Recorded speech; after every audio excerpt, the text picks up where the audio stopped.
प्रेरित माने एवं से कालर मंडली ताड़ना मध्य दे गला मात्र ईश्वरंकर कार्य वृद्धि पाइला मंडली बढ़िबा को लागिला। जदि आमे प्रभु यीशु ख्रीष्टंक ठारे निजकु संपूर्ण रूपे समर्पण करू तेबे से ताहांकर सेवा कार्यर निमंते आम्मान को व्यवहार करिवे आउरी अनेक लोक प्रभुंकर परिचय पाइबे। जीसुंक मधुर वाक्य चला पथे साजे दीप अमरी चरण अलिभा आलोक देई जीवनर प्रतिपदे जीवनर प्रतिपदे बढ़ाई से सत्य पथ प्रदर्शिका से जे पथ प्रदर्शिका पथ प्रदर्शिका पथ प्रदर्शिका। दर्शक बंधु नमस्कार। पथ प्रदर्शिका कार्यक्रम को आपण को प्रभु नाम रे स्वागत करुअछि। आपण नियमित ए कार्यक्रम देखुछंती आउ एथिरो आशीर्वाद प्राप्त होउछंती सेतिपाई आमाने प्रभुंकर धन्यवाद करू। ए कार्यक्रम विषय रे अन्य मान को मध्य दया करी सूचना दियंतु जेपरि से माने मध्य नियमित ए कार्यक्रम रे अंशग्रहण करिवे देखिबे आशीर्वाद प्राप्त हेबे सेतिपाई सेमानकर साहाय्य करन। जदि ए पर्यंत आम सहित जोगाजोग करिनाहांती ताहाले आपणकर मतामत आमान को जणैबार निमंते टीवी स्क्रीन रे जो नंबरटा देखुछंती से नंबर रे आज ही आमान को फोन कॉल करंतु। प्रिय बंधु आमाने गत अध्ययन रे आलोचना करिथिलु जे एपरि एक दर्शन पितर पाउछंती जहा से ग्रहण करिबा को पारुनाहांती। कारण मूसांक व्यवस्था अनुसार जिहुदी माने कौन खाई पारिबे एवं कौन खाई पारिबे नाही ए सबुर विधि विधान बा नीति नियम दिया जाइथिला। सबु खाद्य सेमानक पाई सूची नथिला। अनेक पशु पक्षी सेमानकर पाई असुचि बोली गणा जाउथिला। सेथिपाई सेमानकर मांस भोजन करिबा एमानकर पाई विधि संगत नथिला। तेणु पितर जेतेबेले असुचि पशु मानकु से दर्शन रे देखिले से मना करी कहिले ईश्वरंकु आउ एहा मु करि नाही करि पारिबे नाही। किंतु सही दर्शन मध्य दे प्रभु ताहांकु गोटे महान सत्य प्रकाश करिवार आम माने देखुछु। ईश्वर केवल पितरंकु दर्शन देई ताहा कहिले ताहा ही नुहे से मध्य कर्नेलियंकु भी दर्शन देइथिले। तांको पितरंक विषय रे कुहारवाला तुमे पितरंकु डका तांको पाखरु वाक्य सुन। कर्नेलिय जाफोकु तांकर दुई जण व्यक्तिंको पठेले पितरंकु डकैकी आनिबा पाए। पितर कर्नेलियंको घरकु आसी ईश्वरंकर वाक्य प्रचार कले। सही वाक्य शुणिबा द्वारा कर्नेलियंकर परिवार एवं तांको सांगरे एकत्रित होइथिबा समस्ते पवित्र आत्मा रे परिपूर्ण हवाको लागिले। पुणी विभिन्न भाषा रे कथा कहिबाको लागिले। सेठार उपस्थित समस्ते ए घटना द्वारा आश्चर्यचकित हेले। पितर कर्नेलियंको घरु जेरुसलाम को फेरी आसिले। सेठारे समस्ते पितरंकर प्रशंसा कले नाही। विशेष करिकी से जिहुदी माने से माने पसंद कले नाही जो माने कि जिहुदीय सुन्नति कार्य विश्वास करुथिले। से माने पितरंक विरुद्ध रे बचसा करिबाकु लागिले। आज मध्य से प्रकार घटुथिबार आम माने देखु। आपण जेतेबेले उत्तम कार्य करंती समस्ते आपणकर कार्य सकाशे आपणकु प्रशंसा करंती नाही। कम लोक आपणकु हुएत पसंद करंती प्रशंसा करंती किंतु अनेके हुएत खूण धरिबा पाई चेष्टा करंती। जदिओ पितर निज इच्छारे काईसरिया को जाई नथिले बरं पवित्र आत्मांकर चालनार बसीभूत हेकी से स्थान को जाइथिले एवं प्रभुंकर कार्य करिथिले। तथापि लोक माने ताहांक विरुद्ध रे बचसा कले। प्रिय बंधु आज ए संपर्क रे आहुरी अधिक आलोचना करिबा किंतु आलोचना करिबा पूर्वरु आसु गोटे भक्तिमूलक गीत शुणिबा। दुख विभीषिका जेबे आसे जीवन रे भिजी जाए मन मोर अश्रुर धार रे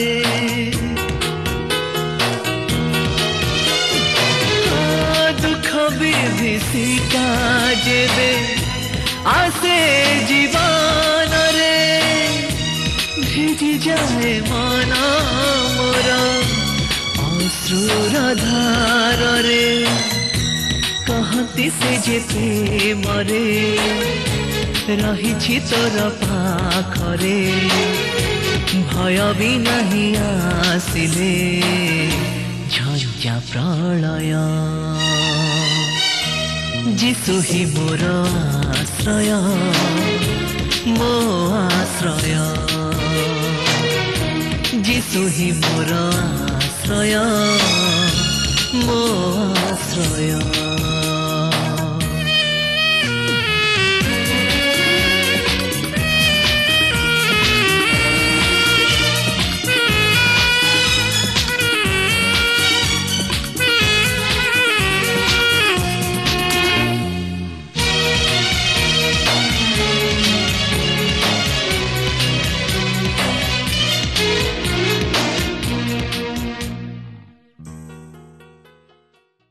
आसंतु वर्तमान में प्रभुंकर वाक्य मध्य को जीवा। आज आम प्रेरित 10 पर्वर 44 पदर आरंभ कर 11 पर्वर 30 पद पर्यंत अध्ययन करने निमंते जीवा। गत पाठरे आम देखिथिलु जे पीतर कर्नेलियों गृह को गले आउ ताहांकु प्रभुंकर संवाद जणाइले आउ से संवादर फल कौन थिला ताहा आज आम लक्ष्य करिया पय जीवा। देखंतु प्रेरित 10 पर्वर 44 रु 48 पद मध्य एपरि लेखा अछि। पीतर एही सब कथा कहूतबा समय जेते लोक वाक्य शुणुथिले सेही समस्तंक उपरे पवित्र आत्मा अवतरण कले। सेतरे पीतरंक सहित आगत सुन्नति विश्वासी माने समस्ते विजाति मानक उपरे सुधा पवित्र आत्माक दान वृष्टि करा जिबा देखि आचंबित हेले, कारण सेमानकु विभिन्न भाषा रे कथा कहूतबा ओ ईश्वरंक प्रशंसा करुतबा शुणुथिले। सेतेबेले पीतर उत्तर देले, एई जो लोक माने आमानक परि पवित्र आत्मा प्राप्त होइछन्ति एमाने जेपरि बाप्तिजित न हुअन्ति सेति निमन्ते कि केही जल निषेध करिपारे। पुनि से सेमानकु यीशुख्रीष्टଙ୍କ नामरे बाप्तिस्म देवा निमन्ते आदेश देले। पर सेमाने किछि दिन रहिबा पई तांको अनुरोध कले। देखंतु एही घटनाकु विजाति मानकर पेंटिकस्ट दिवस बोली कुहा जाय, कारण विजाति मानक उपरे मध्य पवित्र आत्मा अवतरण कले। एपरिकी पीतर और ताहांक सहित आगत सुन्नति विश्वासी मध्य एही घटना देखि चमत्कृत होइगले। एपरिकी सेमाने जे पवित्र आत्मांकर दान प्राप्त होइछन्ति ता सेमानकर परभाषा कहिबारु जना पड़िगला। एत द्वारा सिमोन पीतर और ताहांक सहित थिबा विश्वासी माने जानिबाकु पारिले जे ईश्वर विजाति मानकु मध्य उद्धार करन्ति और सेमानक निमन्ते पवित्र आत्माकु मध्य दान करन्ति। पीतर एही घटनाकु परे प्रकाश करिबाकु जाई एहीपरि उल्लेख करन्ति, यथा एही विजातीय माने प्रभु यीशुख्रीष्टଙ୍କ ठारे विश्वास कले और ईश्वर मध्य विजाति मानकु अनुतप्तर हृदय प्रदान कले, जहाँकि प्रेरित 11 पर्वर 17-18 पद लेखा अछि। एपरिकी पीतर एही घटनाकु दृष्टि आगे रखी पुनर्बार एहीपरि प्रेरित 15 पर्वर 7 पदरु 11 पद मध्य प्रकाश करन्ति।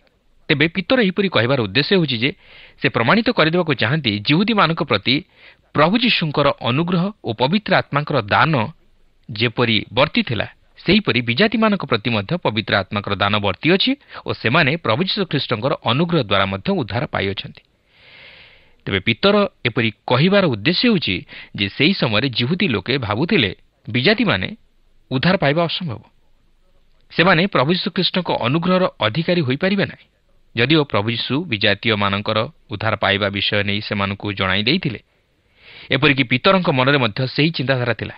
तेणुकरी प्रभु से दर्शन माध्यम पीतर को शिक्षा दे पीतर मनरू से भ्रांत धारणा दूर कर देते। तेज एठार लक्ष्य कर विषय हूँ जे पीतर प्रचार में कर्नेलिय निजे और तांकर परिवार और तांकर बंधु माने प्रभु यीशुख्रीष्ट विश्वास कर पापर उद्धार पाइले और से यीशुख्रीष्ट नाम बाप्तिजित हेले। वास्तव में यह थिला पवित्र आत्मा कार्य जहाँकि से पीतर द्वारा साधन कले। कर्नेलिय विजाति हेले से सुसमाचार विश्वास करने द्वारा प्रभु यीशुख्रीष्ट अनुग्रह और पवित्र आत्मा दानर अधिकारी हेले। से और तांकर परिवार उद्धार पाइले। विजातीय मानक मध्य कर्नेलिय होउछन्ति प्रथम व्यक्ति जे कि प्रथमे ख्रीष्टଙ୍କ ठारे विश्वास करी उद्धार पाइथिले और ख्रीष्टଙ୍କ निमंते साक्षी हेले। एठार मु पुनर्बार आपनको स्मरण कराई दिए जे एही प्रेरित पुस्तक रे आमे ଯେଉଁ 3 ଜଣ ବ୍ୟକ୍ତିଙ୍କର ମନ ପରିବର୍ତ୍ତନ ବିଷୟ ନେଇ ଦେଖିଲୁ, ସେମାନଙ୍କର ମନ ପରିବର୍ତ୍ତନ ଘଟଣାରେ ପବିତ୍ର ଆତ୍ମା ଈଶ୍ୱରଙ୍କ ବାକ୍ୟ ମଧ୍ୟ ଦେଇ ଈଶ୍ୱରଙ୍କ ଲୋକମାନଙ୍କ ଦ୍ୱାରା ତାହା ସାଧନ କଲେ। ପ୍ରଥମେ ଆମେ ଇଥିଓପିଆର ନପୁଂସକଙ୍କ ବିଷୟରେ ଦେଖିଲୁ, ଯେ କି ହାମର ସନ୍ତାନ। ତାର୍ସର ସାଉଲଙ୍କ ବିଷୟ ନେଇ ଦେଖିଲୁ, ଯେ କି ସେମର ସନ୍ତାନ। ଓ କର୍ଣ୍ଣିଲିୟଙ୍କ ବିଷୟ ନେଇ ଦେଖିଲୁ, ଯେ କି ଜାଫେତର ସନ୍ତାନ। ଏହି ସେମ, ହାମ ଓ ଜାଫେତ ନୁହଙ୍କର 3 ପୁତ୍ର ଥିଲେ। ଏହି ପ୍ରକାରେ ସୁସମାଚାର ପ୍ରତ୍ୟେକ ଜାତି, ଭାଷାବାଦୀ ଓ ଗୋଷ୍ଠୀଙ୍କ ନିକଟରେ ପ୍ରଚାରିତ ହେଲା ଓ ଯେଉଁମାନେ ଖ୍ରୀଷ୍ଟଙ୍କଠାରେ ବିଶ୍ୱାସ କଲେ ସେମାନେ ଉଦ୍ଧାର ପାଇଲେ। ଓ ଆଜି ମଧ୍ୟ ଆମମାନଙ୍କ ନିମନ୍ତେ ସେହି ସୁସମାଚାର ପ୍ରଚାରିତ ହେଉଅଛି। ଯଦି ଆମେ ଖ୍ରୀଷ୍ଟଙ୍କଠାରେ ବିଶ୍ୱାସ କରୁ, ତାହେଲେ ଆମେ ପାପରୁ ଉଦ୍ଧାର ପାଇ ଅନନ୍ତ ଜୀବନର ଅଧିକାରୀ ହେବା। ତେବେ ବର୍ତ୍ତମାନ ଆମେ ସେହି ପ୍ରେରିତ ପୁସ୍ତକ 11 ପର୍ବଟିକୁ ଅଧ୍ୟୟନ କରି ଆଲୋଚନା କରିବା ନିମନ୍ତେ ଯିବା ଓ ତହିଁରୁ ଆମର ଆଧ୍ୟାତ୍ମିକ ଜୀବନ ନିମନ୍ତେ କିଛି ଶିକ୍ଷା ଗ୍ରହଣ କରିବା। ଏହି 11 ପର୍ବରେ ପିତର କିପରି ତାହାଙ୍କର ପ୍ରଚାର କାର୍ଯ୍ୟକୁ ସମର୍ଥନ କରନ୍ତି ଓ ଆନ୍ତିଓଖିଆରେ କିପରି ସୁସମାଚାର ପ୍ରଚାରିତ ହେଲା, ତାହା ଆମେ ଲକ୍ଷ୍ୟ କରିବାକୁ ପାରିବା।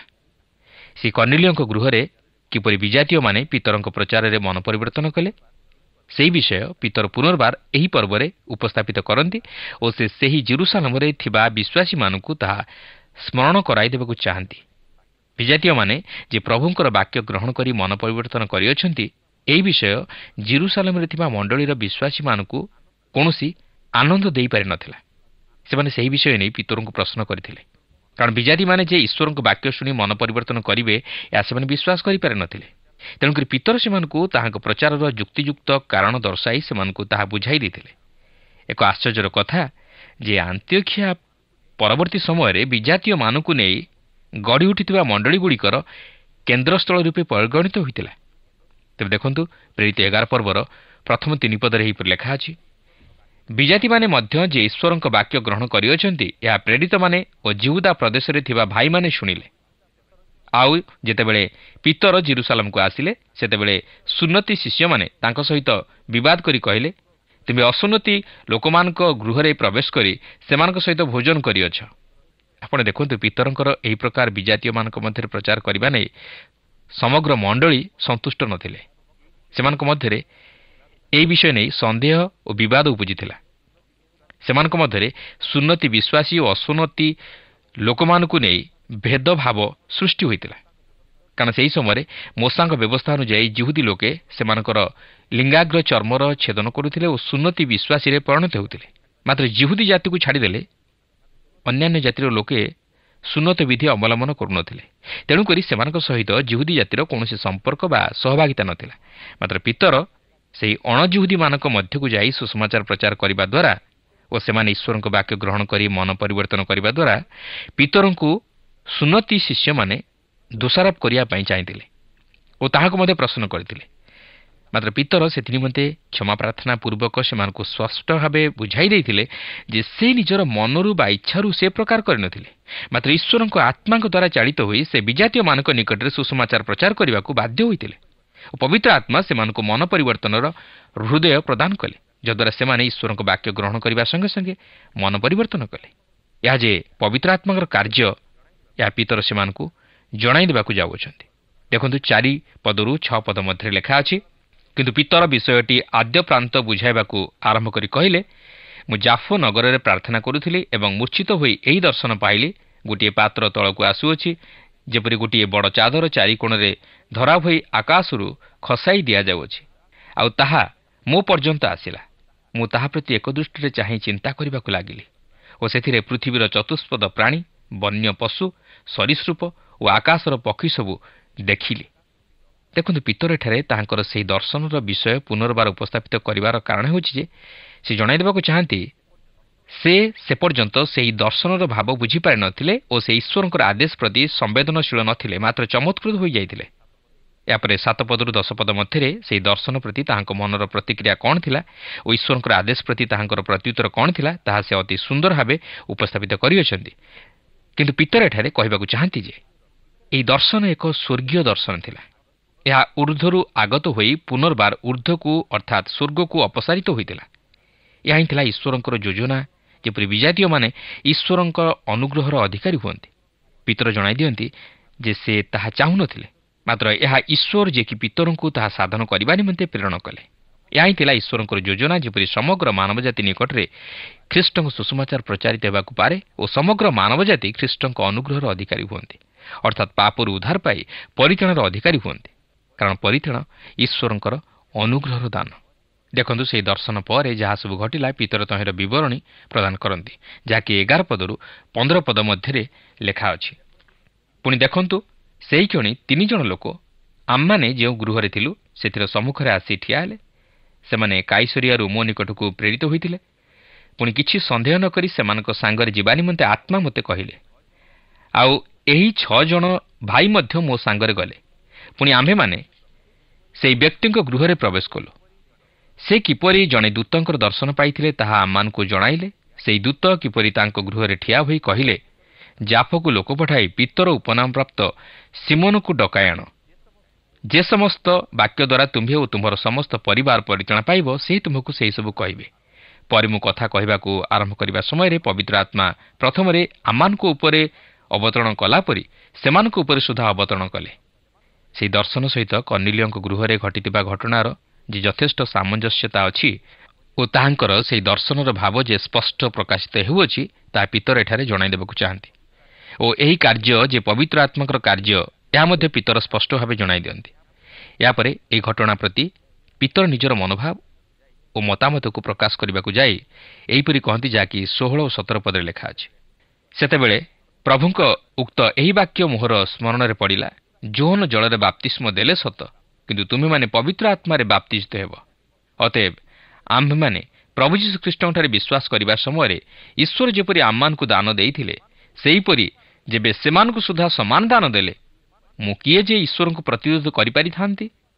ତେବେ ଏହି ଅଣଜୁହୁଦୀମାନେ ପବିତ୍ର ଆତ୍ମାଙ୍କର ଦାନ ପ୍ରାପ୍ତ ହୋଇ ପରଭାଷା କହିବାର କାରଣ ଏହା ଥିଲା ଯେ ପିତର ଯେପରି ଜାଣିବାକୁ ପାରନ୍ତି ଯେ ପବିତ୍ର ଆତ୍ମା ସେହି ବିଜାତୀୟମାନଙ୍କ ଉପରେ ସୁଦ୍ଧା ଅବତରଣ କରିଅଛନ୍ତି।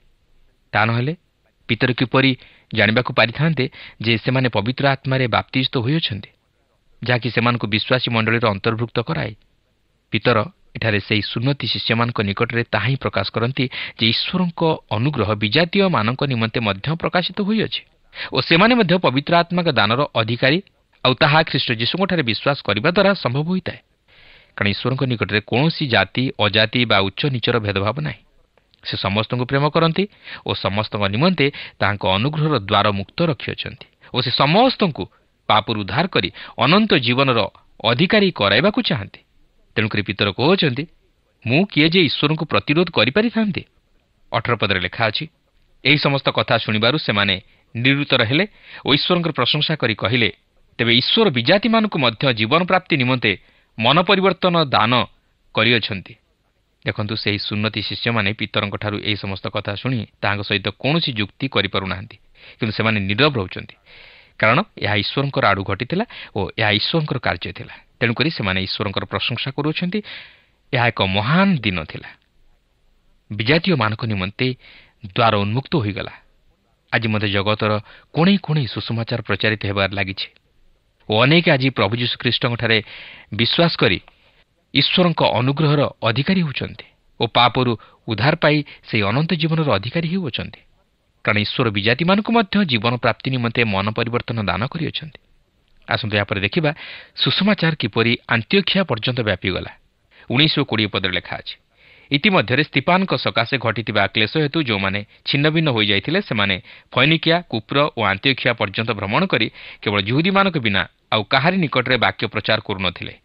କିନ୍ତୁ ସେମାନଙ୍କ ମଧ୍ୟରୁ କେତେକ କୁପ୍ରିୟ ଓ କୁର୍ଣ୍ଣୀୟ ଲୋକ ଆନ୍ତିଓଖିଆକୁ ଆସି ଗ୍ରୀକମାନଙ୍କ ନିକଟରେ ମଧ୍ୟ କଥା କହି ପ୍ରଭୁ ଯୀଶୁଙ୍କୁ ସୁସମାଚାର ପ୍ରଚାର କରିବାକୁ ଲାଗିଲେ। ଆପଣଙ୍କର ମନେଥିବ ଯେ ସ୍ତିଫାନଙ୍କ ପ୍ରତି ଯେଉଁପରି ତାଡ଼ନା ଘଟିଲା, ସେଥିହେତୁ ଶିଷ୍ୟମାନେ ଛିନ୍ନଭିନ୍ନ ହୋଇଯାଇଥିଲେ। ମାତ୍ର ସେମାନେ ତୁନି ହୋଇ ରହିନଥିଲେ। ସେମାନେ ଜେରୁସାଲେମର ବାହାରେ ମଧ୍ୟ ସୁସମାଚାର ପ୍ରଚାର କରିବାକୁ ଲାଗିଲେ। ବିଶେଷତଃ ଯହୁଦୀମାନଙ୍କ ନିକଟରେ ସୁସମାଚାର ପ୍ରଚାର କରିବାକୁ ଲାଗିଲେ। ଏପରିକି ସେମାନଙ୍କ ମଧ୍ୟରୁ କେତେକ ଜଣ ଆସି ଆନ୍ତିଓଖିଆରେ ଗ୍ରୀକ୍ ଭାଷାବାଦୀ ଯହୁଦୀୟମାନଙ୍କ ନିକଟରେ ପ୍ରଭୁ ଯୀଶୁଙ୍କୁ ସୁସମାଚାର ପ୍ରଚାର କରିବାକୁ ଲାଗିଲେ। ଆପଣ ଲକ୍ଷ୍ୟ କରନ୍ତୁ, ଏପର୍ଯ୍ୟନ୍ତ ସେମାନେ କେବଳ ଯହୁଦୀମାନଙ୍କ ନିକଟରେ ସୁସମାଚାର ପ୍ରଚାର କରୁଅଛନ୍ତି। 21-22 ପଦରେ ଲେଖା ଅଛି, ଆଉ ସେମାନଙ୍କ ସହିତ ପ୍ରଭୁଙ୍କର ହସ୍ତ ଥିଲା। ପୁଣି ଅନେକ ଅନେକ ଲୋକ ବିଶ୍ୱାସ କରି ପ୍ରଭୁଙ୍କ ପ୍ରତି ଫେରିଲେ। ସେମାନଙ୍କ ବିଷୟକ ସମ୍ବାଦ ଜେରୁସାଲେମସ୍ଥ ମଣ୍ଡଳୀର କର୍ଣ୍ଣଗୋଚର ହେଲା ସେଥିରେ ସେମାନେ ଆନ୍ତିଓଖିଆ ପର୍ଯ୍ୟନ୍ତ ବର୍ଣ୍ଣବାଙ୍କୁ ପ୍ରେରଣ କଲେ। ଦେଖନ୍ତୁ, ଆନ୍ତିଓଖିଆରେ ମଧ୍ୟ ପବିତ୍ର ଆତ୍ମାଙ୍କର କାର୍ଯ୍ୟ କ୍ଷିପ୍ର ଗତିରେ ଆଗେଇବାକୁ ଲାଗିଲା ଏବଂ ଜେରୁସାଲେମରେ ଥିବା ମଣ୍ଡଳୀ ଏହି ବିଷୟ ଶୁଣିବାକୁ ପାଇଲେ। ତେଣୁକରି ଜେରୁସାଲେମର ମଣ୍ଡଳୀ ବର୍ଣ୍ଣବାଙ୍କୁ ଆନ୍ତିଓଖିଆକୁ ପଠାନ୍ତି।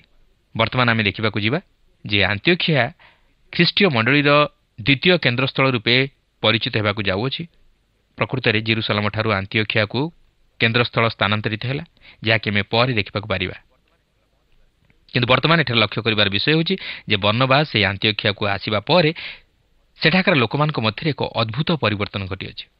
23 ଓ 24 ପଦରେ ଲେଖା ଅଛି, ସେ ଉପସ୍ଥିତ ହୋଇ ଈଶ୍ୱରଙ୍କର ଅନୁଗ୍ରହ ଦେଖି ଆନନ୍ଦିତ ହେଲେ, ଆଉ ଯେପରି ସେମାନେ ହୃଦୟର ଏକାଗ୍ରତାରେ ପ୍ରଭୁଙ୍କ ପ୍ରତି ଆସକ୍ତ ହୋଇ ରୁହନ୍ତି ସେଥିନିମନ୍ତେ ସମସ୍ତଙ୍କୁ ଉତ୍ସାହ ଦେଲେ, କାରଣ ସେ ଜଣେ ଉତ୍ତମ ବ୍ୟକ୍ତି, ପୁଣି ପବିତ୍ର ଆତ୍ମା ଓ ବିଶ୍ୱାସରେ ପରିପୂର୍ଣ୍ଣ ଥିଲେ।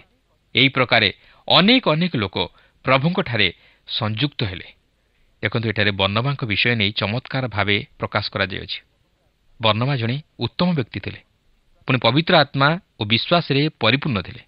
ବାସ୍ତବରେ ସେଦିନ ସେହି ଆନ୍ତିଓଖିଆରେ ବର୍ଣ୍ଣବାଙ୍କ ପରି ଜଣେ ବ୍ୟକ୍ତିଙ୍କର ଉପସ୍ଥିତି ଅତି ଜରୁରୀ ଥିଲା। ବର୍ଣ୍ଣବା ସେହି ସ୍ଥାନର ମଣ୍ଡଳୀ ମଧ୍ୟରେ ପାଳକତ୍ୱ କାର୍ଯ୍ୟ ସମ୍ପାଦନ କଲେ। ସେ ସେମାନଙ୍କୁ ପ୍ରଭୁରେ ବଢ଼ିବା ନିମନ୍ତେ ଉତ୍ସାହିତ କଲେ, ଯାହାକି ତାଙ୍କର ପ୍ରଚାର କାର୍ଯ୍ୟ ଓ ଶିକ୍ଷା ଦ୍ୱାରା ସେ ଅନେକଙ୍କୁ ମଣ୍ଡଳୀ ସହିତ ସଂଯୁକ୍ତ କରାଇଲେ ଓ ମଣ୍ଡଳୀର ସଭ୍ୟ ସଂଖ୍ୟା ମଧ୍ୟ ବୃଦ୍ଧି ପାଇବାରେ ଲାଗିଲା। ଯାହାଫଳରେ ବର୍ଣ୍ଣବା ମଣ୍ଡଳୀର ସେବା କାର୍ଯ୍ୟ ପରିଚାଳନା କରିବା ନିମନ୍ତେ ଆଉ ଜଣେ ସାହାଯ୍ୟକାରୀଙ୍କର ଆବଶ୍ୟକତାକୁ ଅନୁଭବ କଲେ ଓ ସେ ସେହି ସହକାରୀ ପାଳକଙ୍କୁ କେଉଁଠାରୁ ପାଇବେ ତାହା ମଧ୍ୟ ସେ ଜାଣିଥିଲେ। ସେଥିପାଇଁ 25 ଓ 26 ପଦରେ ଲେଖା ଅଛି, ପରେ ସେ ସାଉଲଙ୍କୁ ଖୋଜିବା ପାଇଁ ତାର୍ସକୁ ବାହାରିଗଲେ। ପୁଣି ସେ ତାଙ୍କୁ ପାଇ ଆନ୍ତିଓଖିଆକୁ ଘେନି ଆସିଲେ। ସେମାନେ ସମ୍ପୂର୍ଣ୍ଣ 1 ବର୍ଷ ପର୍ଯ୍ୟନ୍ତ ମଣ୍ଡଳୀର ସହିତ ରହି ଅନେକ ଲୋକଙ୍କୁ ଶିକ୍ଷା ଦେଲେ। ପୁଣି ଆନ୍ତିଓଖିଆରେ ଶିଷ୍ୟମାନେ ପ୍ରଥମରେ ଖ୍ରୀଷ୍ଟିଆନ ବୋଲି ଆଖ୍ୟାତ ହେଲେ। ଦେଖନ୍ତୁ, ଏଠାରେ ଆମେ ଏକ ଚମତ୍କାର ବିଷୟ ଲକ୍ଷ୍ୟ କରୁଅଛୁ। ବର୍ଣ୍ଣବା ସାଉଲଙ୍କୁ ଖୋଜିବା ପାଇଁ ତାର୍ସକୁ ଗଲେ ଓ ସେ ମଧ୍ୟ ତାହାଙ୍କୁ ପାଇ ଆନ୍ତିଓଖିଆକୁ ଘେନି ଆସିଲେ। ଆପଣ ଜାଣିଛନ୍ତି, ଏହି ବର୍ଣ୍ଣବା ସାଉଲଙ୍କୁ ଶିଷ୍ୟମାନଙ୍କ ନିକଟରେ ପରିଚିତ କରାଇ ଦେଇଥିଲେ, ଯେଉଁ ସମୟରେ କି ଶିଷ୍ୟମାନେ ସାଉଲଙ୍କୁ ଭୟ କରି ତାହାଙ୍କୁ ଶିଷ୍ୟମାନଙ୍କ ଗଣରେ ସ୍ଥାନ ଦେଇନଥିଲେ। କିନ୍ତୁ ବର୍ଣ୍ଣବା ସାଉଲଙ୍କୁ ସେହି ସମୟରୁ ଜାଣିଥିଲେ ଯେ ସାଉଲ ବାସ୍ତବରେ କିଏ। ଏଠାରେ ମଧ୍ୟ ସେ ସାଉଲଙ୍କୁ ତାହାଙ୍କର ସହକାରୀ ପାଳକ ଭାବେ ଗ୍ରହଣ କରିଥିଲେ। ସେମାନେ ସେଠାରେ ସମ୍ପୂର୍ଣ୍ଣ 1 ବର୍ଷ ପର୍ଯ୍ୟନ୍ତ ମଣ୍ଡଳୀର ସହିତରେ ରହି ଶିକ୍ଷା ଦେଲେ ଓ ଅନେକଙ୍କୁ ମଣ୍ଡଳୀ ସହିତ ସଂଯୁକ୍ତ କରାଇଲେ। ଏହି ସ୍ଥାନର ଖ୍ରୀଷ୍ଟ ବିଶ୍ୱାସୀମାନେ ପ୍ରଥମେ ଖ୍ରୀଷ୍ଟିଆନ ବୋଲି ନାମିତ ହେଲେ। ଏହି ନାମର ଅର୍ଥ ଅନ୍ୟ କିଛି ନୁହେଁ, ମାତ୍ର ଯେଉଁମାନେ ଖ୍ରୀଷ୍ଟଙ୍କର ଅନୁଗମନ କଲେ ସେମାନେ ଖ୍ରୀଷ୍ଟିଆନ ବୋଲି ନାମିତ ହେଲେ। ଯେଉଁମାନେ ଖ୍ରୀଷ୍ଟଙ୍କୁ ନିଜ ହୃଦୟରେ ଉଦ୍ଧାରକର୍ତ୍ତା ରୂପେ ଗ୍ରହଣ କଲେ ଓ ତାହାଙ୍କ ସ୍ୱଭାବ ଧାରଣ କରି ତାହାଙ୍କର ଅନୁଗମନ କଲେ ସେମାନେ ଖ୍ରୀଷ୍ଟିଆନ ବୋଲି ନାମିତ ହେଲେ। ବାସ୍ତବରେ ଏହା ଏକ ଚମତ୍କାର ନାମ, ଯାହାକି ଆନ୍ତିଓଖିଆରେ ଶିଷ୍ୟମାନେ ପ୍ରଥମରେ ପ୍ରାପ୍ତ ହୋଇଥିଲେ। ଏହାପରେ 27ରୁ 30 ପଦରେ ଏହିପରି ଲେଖା ଅଛି, ସେହି ସମୟରେ କେତେକ ଜଣ ଭାଓବାଦୀ ଜେରୁସାଲେମରୁ ଆନ୍ତିଓଖିଆକୁ ଆସିଲେ। ସେମାନଙ୍କ ମଧ୍ୟରୁ ଆଗାବ ନାମକ ଜଣେ ବ୍ୟକ୍ତି ଉଠି ସମୁଦାୟ ପୃଥିବୀରେ ମହାଦୁର୍ଭିକ୍ଷ ପଡ଼ିବ ବୋଲି ଆତ୍ମାଙ୍କ ଦ୍ୱାରା ଜଣାଇଲେ। ତାହା କ୍ଲାଉଦିଓଙ୍କ ସମୟରେ ଘଟିଲା। ସେଥିରେ ଶିଷ୍ୟମାନେ ପ୍ରତ୍ୟେକ ଜଣ ଆପଣା ଶକ୍ତି ଅନୁସାରେ ଜିହୁଦା ପ୍ରଦେଶ ନିବାସୀ ଭାଇମାନଙ୍କ ନିମନ୍ତେ ସାହାଯ୍ୟ ପ୍ରେରଣ କରିବାକୁ ସ୍ଥିର କଲେ, ଆଉ ସେମାନେ ମଧ୍ୟ ତାହା କରି ବର୍ଣ୍ଣବା ଓ ସାଉଲଙ୍କ ହସ୍ତରେ ପ୍ରାଚୀନମାନଙ୍କ ନିକଟକୁ ପଠାଇଦେଲେ। ଏହି ଅଂଶରେ ଯେଉଁ ଘଟଣା ଉଲ୍ଲେଖ ହୋଇଅଛି, ଏହା ଅନ୍ୟ ଇତିହାସରେ ବର୍ଣ୍ଣିତ ହୋଇଥିବା ଘଟଣା ସହିତ ଖାପ ଖାଏ। ସେହି ସମୟରେ ଏକ ସାଧାରଣ ଦୁର୍ଭିକ୍ଷ ହୋଇଥିଲା, ମାତ୍ର ତାହାର ପ୍ରଭାବ ବିଶେଷ କରି ଜେରୁସାଲେମରେ ଅନୁଭୂତ ହୋଇଥିଲା, ଯେଉଁଠାରେ କି ମଣ୍ଡଳୀ ତାଡ଼ିତ ହୋଇଥିଲା ଓ ଆଘାତପ୍ରାପ୍ତ ହୋଇଥିଲା। ଆଉ ଏହି ଦୁର୍ଭିକ୍ଷ ସମୟରେ ସେମାନେ ସାହାଯ୍ୟ ଅପେକ୍ଷା କରୁଥିଲେ। ଏହିପରି ଅଭାବର ସମୟରେ ଅନ୍ୟ ବିଶ୍ୱାସୀମାନେ, ଏପରିକି ଏହି ଆନ୍ତିଓଖିଆ ମଣ୍ଡଳୀର ବିଶ୍ୱାସୀମାନେ ଜେରୁସାଲେମରେ ଥିବା ମଣ୍ଡଳୀ ନିକଟକୁ ସାହାଯ୍ୟ ପଠାଇଲେ। ବାସ୍ତବରେ ସେହି ଆଦ୍ୟ ମଣ୍ଡଳୀରେ ଯେଉଁ ପ୍ରକାର ପରସ୍ପର ମଧ୍ୟରେ ପ୍ରେମ, ଏକତା ଓ ଏକ ମନର ମନୋଭାବ ଥିଲା, ତାହା ଅତି ଚମତ୍କାର ଓ ବର୍ତ୍ତମାନର ଖ୍ରୀଷ୍ଟୀୟ ମଣ୍ଡଳୀ ସହିତ ଆଦ୍ୟ ମଣ୍ଡଳୀକୁ ତୁଳନା କଲେ ତାହା ଆକାଶ ପାତାଳ ପରି ମନେ ହୁଏ। ଆପଣ ଏଠାରେ ଆଉ ଏକ ଚମତ୍କାର ବିଷୟ ଲକ୍ଷ୍ୟ କରିବେ ଯେ ସେହି ଆନ୍ତିଓଖିଆର ବିଶ୍ୱାସୀମାନେ ସେହି ସାହାଯ୍ୟ ବର୍ଣ୍ଣବା ଓ ସାଉଲଙ୍କ ହସ୍ତରେ ଜେରୁସାଲେମରେ ଥିବା ମଣ୍ଡଳୀ ନିକଟକୁ ପଠାଉଛନ୍ତି। ଯେଉଁ ସାଉଲ ଜେରୁସାଲେମରେ ଥିବା ମଣ୍ଡଳୀ ପ୍ରତି ଅତିଶୟ ତାଡ଼ନା ଘଟାଇଥିଲେ ଓ ମଣ୍ଡଳୀକୁ କ୍ଷତିଗ୍ରସ୍ତ କରାଇଥିଲେ, ସେହି ସାଉଲ ଖ୍ରୀଷ୍ଟଙ୍କୁ ଜାଣିବା ପରେ ତାହାଙ୍କର ନିଜ ହସ୍ତରେ ଜେରୁସାଲେମରେ ଥିବା ମଣ୍ଡଳୀକୁ ସାହାଯ୍ୟ କରିବା ନିମନ୍ତେ ବିଶ୍ୱାସୀମାନେ ପଠାଇଥିବା ସାହାଯ୍ୟକୁ ନେଉଛନ୍ତି, ଯେପରି ଦୁର୍ଭିକ୍ଷ ସମୟରେ ମଣ୍ଡଳୀ ସାହାଯ୍ୟ ପାଇପାରନ୍ତି। ବାସ୍ତବରେ ଏହା କ'ଣ ଏକ ଚମତ୍କାର ବିଷୟ ନୁହେଁ କି? ହଁ, ନିଶ୍ଚୟ। ପ୍ରଭୁ ଚାହାନ୍ତି ଆମେ ମଧ୍ୟ ସେହିପରି ଖ୍ରୀଷ୍ଟଙ୍କର ବିଶ୍ୱାସୀ ଓ ବିଶ୍ୱାସିନୀ ହିସାବରେ ମଣ୍ଡଳୀର ଯତ୍ନ ନେଉ, ପ୍ରଭୁଙ୍କ ସେବକମାନଙ୍କର ଅଭାବ ପ୍ରତି ଦୃଷ୍ଟି ଦେଉ, ପାଳକ ଓ ପ୍ରଚାରକମାନଙ୍କର ଅଭାବ ପ୍ରତି ଦୃଷ୍ଟି ଦେଉ, ମଣ୍ଡଳୀର ଅଭାବ ପ୍ରତି ଦୃଷ୍ଟି ଦେଉ, ମଣ୍ଡଳୀ ମଧ୍ୟରେ ପ୍ରେମ ଏକତା ରକ୍ଷା କରୁ, ପରସ୍ପରକୁ ଉତ୍ସାହିତ କରୁ, ବାକ୍ୟ ପ୍ରଚାର କରି ଓ ପ୍ରଭୁଙ୍କ ବିଷୟରେ ଶିକ୍ଷା ଦେଇ ଅନ୍ୟ ଦୁର୍ବଳ ବିଶ୍ୱାସୀମାନଙ୍କୁ ଉତ୍ସାହ ଦେବା ସଙ୍ଗେ ସଙ୍ଗେ ସେମାନଙ୍କୁ ମଣ୍ଡଳୀର ସହଭାଗିତା ମଧ୍ୟରେ ଅଂଶୀ କରାଉ। ମାତ୍ର ସେମାନଙ୍କର ସମାଲୋଚନା ନ କରୁ। ମଣ୍ଡଳୀର ବାହିକ ଅଭିବୃଦ୍ଧି ଉପରେ ବିଶେଷ ଦୃଷ୍ଟି ନ ଦେଇ ଆତ୍ମିକ ଅଭିବୃଦ୍ଧି ଉପରେ ବିଶେଷ ଗୁରୁତ୍ୱ ଦେଉ। ତାହେଲେ ଆଜିର ଖ୍ରୀଷ୍ଟୀୟ ମଣ୍ଡଳୀ ସୁଦୃଢ଼ ହୋଇପାରିବ ଓ ଖ୍ରୀଷ୍ଟ ମଧ୍ୟ ଗୌରବାନ୍ୱିତ ହୋଇପାରିବେ। ତେଣୁ ଆସୁ, ଆଜି ଯଦି ଆମେ ଖ୍ରୀଷ୍ଟଙ୍କର ପରିଚୟ ପାଇଛୁ ଓ ଖ୍ରୀଷ୍ଟ ବିଶ୍ୱାସୀରେ ପରିଗଣିତ ହୋଇଅଛୁ, ତାହେଲେ ବାକ୍ୟ ପ୍ରଚାର କରି ଓ ଶିକ୍ଷା ଦେଇ ଅନେକଙ୍କୁ ଖ୍ରୀଷ୍ଟଙ୍କ ନିମନ୍ତେ ଲାଭ କରୁ। ଯଦି ନାହିଁ, ତାହେଲେ ଖ୍ରୀଷ୍ଟଙ୍କୁ ଗ୍ରହଣ କରି ପାପରୁ ଉଦ୍ଧାର ପାଇବା ସଙ୍ଗେ ସଙ୍ଗେ ଖ୍ରୀଷ୍ଟଙ୍କର ଅନୁଗାମୀ ହେବାକୁ ଚେଷ୍ଟା କରୁ। ତାହେଲେ ଖ୍ରୀଷ୍ଟଙ୍କ ଅଭିମତ ସଫଳ ହୋଇପାରିବ ଏବଂ ଆମମାନେ ପ୍ରଭୁଙ୍କର ଆଶୀର୍ବାଦର ଅଧିକାରୀ ହୋଇପାରିବା, ଅନନ୍ତ ଜୀବନର ଅଧିକାରୀ ହୋଇପାରିବା। ପ୍ରଭୁ ପ୍ରତ୍ୟେକଙ୍କୁ ଆଶୀର୍ବାଦ କରନ୍ତୁ।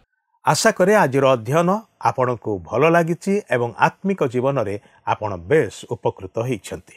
ଯଦିଓ ପ୍ରେରିତମାନେ ବିଭିନ୍ନ ପ୍ରକାର ପରିସ୍ଥିତି ଓ ତାଡ଼ନା ମଧ୍ୟ ଦେଇ ଯାଉଥିଲେ, ତଥାପି ଈଶ୍ୱର ଆଶ୍ଚର୍ଯ୍ୟ ଭାବରେ ସେମାନଙ୍କୁ ବିଭିନ୍ନ ସ୍ଥାନରେ ବ୍ୟବହାର କରିଥିଲେ। ଏପରିକି ଅଣଜିହୁଦୀମାନଙ୍କ ମଧ୍ୟରେ ମଧ୍ୟ ସେ ସେମାନଙ୍କୁ ଫଳପ୍ରଦ ଭାବରେ ବ୍ୟବହାର କଲେ। ପବିତ୍ର ଆତ୍ମା ଆଶ୍ଚର୍ଯ୍ୟ ଭାବରେ ବ୍ୟବହାର କଲେ, ଯେପରି ସୁସମାଚାର, ଖ୍ରୀଷ୍ଟଙ୍କର ସୁସମାଚାର ସବୁଆଡ଼େ ପହଞ୍ଚି ପାରିବ। ଈଶ୍ୱର ତାହାଙ୍କର ଇଚ୍ଛା ସଫଳ କରିବା ନିମନ୍ତେ ଆମ୍ଭମାନଙ୍କୁ ବିଭିନ୍ନ ପରିସ୍ଥିତି ମଧ୍ୟ ଦେଇ କଢ଼େଇ ନେଇଥାନ୍ତି। ଯଦି ଆମମାନେ ପ୍ରଭୁ ଯୀଶୁଙ୍କ ନିକଟରେ ନିଜକୁ ସମର୍ପଣ କରୁ, ତେବେ ସେ ଆମକୁ ନିଶ୍ଚୟ ବ୍ୟବହାର କରିବେ। ଆମର କାର୍ଯ୍ୟ ଦ୍ୱାରା ଅନେକ ଲୋକମାନେ ପ୍ରଭୁଙ୍କର ପରିଚୟ ପାଇବେ। ଆଜି ତ ଆମମାନଙ୍କର ଆଲୋଚନାର ସମୟ ଏଇଠି ସରି ଆସିଛି, କିନ୍ତୁ ପରବର୍ତ୍ତୀ କାର୍ଯ୍ୟକ୍ରମରେ ପୁଣି ଥରେ ଆପଣଙ୍କ ସହିତ ସାକ୍ଷାତ ହେବ। ସେହି ପର୍ଯ୍ୟନ୍ତ ବିଦାୟ ଦିଅନ୍ତୁ, କିନ୍ତୁ ବିଦାୟ ନେବା ପୂର୍ବରୁ ଆସୁ ପଦେ ପ୍ରାର୍ଥନା କରିବା। ପ୍ରେମମୟ ସ୍ୱର୍ଗସ୍ଥ ପିତା, ତୁମର ଧନ୍ୟବାଦ କରୁଛୁ। ତୁମେ ଆମମାନଙ୍କୁ ବ୍ୟବହାର କରିବା ପାଇଁ ଚାହୁଁଛ। ଅନେକ ସମୟରେ ପ୍ରଭୁ ତୁମର ଆଜ୍ଞାବହ ହୋଇ ବିଶ୍ୱସ୍ତ ଭାବରେ କାର୍ଯ୍ୟ କଲେ ମଧ୍ୟ ଲୋକମାନେ ନିନ୍ଦା କରିଥାନ୍ତି, ବଚସା କରିଥାନ୍ତି, ସେମାନେ ବୁଝିପାରିନଥାନ୍ତି।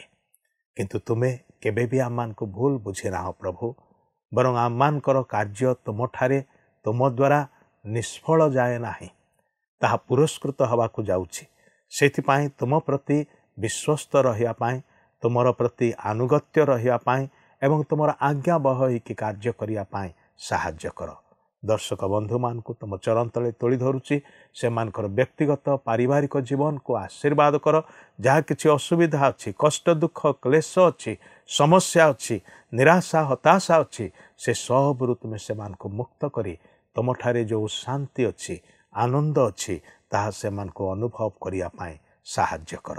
ଏହି ପ୍ରାର୍ଥନା ନିବେଦନ ପରିତ୍ରାଣକର୍ତ୍ତା ପ୍ରଭୁ ଯୀଶୁ ଖ୍ରୀଷ୍ଟଙ୍କ ନାମରେ ଉତ୍ସର୍ଗ କରୁଅଛୁ। ଆମେନ୍। ବହୁତ ବହୁତ ଧନ୍ୟବାଦ। ପ୍ରଭୁ ଆପଣଙ୍କୁ ଆଶୀର୍ବାଦ କରନ୍ତୁ। ପ୍ରିୟ ବନ୍ଧୁ, ଆଶା କରୁ ଆପଣଙ୍କୁ ଆମ ପଥ ପ୍ରଦର୍ଶିକା କାର୍ଯ୍ୟକ୍ରମ ନିଶ୍ଚୟ ଭଲ ଲାଗିଥିବ। ଯଦି ଭଲ ଲାଗିଛି ତାହେଲେ ଆମକୁ 044490812996 ନମ୍ବରରେ ନିଶ୍ଚୟ ଗୋଟିଏ ମିସ୍ଡ କଲ୍ ଦେବେ। ଆପଣଙ୍କ ମିସ୍ଡ କଲ୍ ଆମ ନିମନ୍ତେ ଅତି ବହୁମୂଲ୍ୟ। ମୁଁ ଆନନ୍ଦର ସହ ଜଣାଉଛି ଯେ ପ୍ରତ୍ୟେକ ମିସ୍ଡ କଲ୍ ଦାତାଙ୍କ ମଧ୍ୟରୁ ସପ୍ତାହ ଶେଷରେ ଯିଏ ଅଧିକ ମିସ୍ଡ କଲ୍ ଦେଇଥିବେ ତାଙ୍କୁ ମନୋନୀତ କରାଯିବ ଓ ପୁରସ୍କୃତ କରାଯିବ। ସେହି ଦର୍ଶକ ବନ୍ଧୁଙ୍କ ନାମ ଓ ଫଟୋ ଆମ କାର୍ଯ୍ୟକ୍ରମ ଶେଷରେ ଦେଖାଯିବ। ଗତ ସପ୍ତାହର ବିଜୟ ଦର୍ଶକ ବନ୍ଧୁ ହେଲେ ନବରଙ୍ଗପୁରରୁ କୁମାରୀ ନାଗ ଓ ପରିବାର। ପ୍ରାର୍ଥନା ଓ ଅଧିକ ଜାଣିବା ନିମନ୍ତେ ଫୋନରେ ଆମ ସହ ଯୋଗାଯୋଗ କରିପାରିବେ।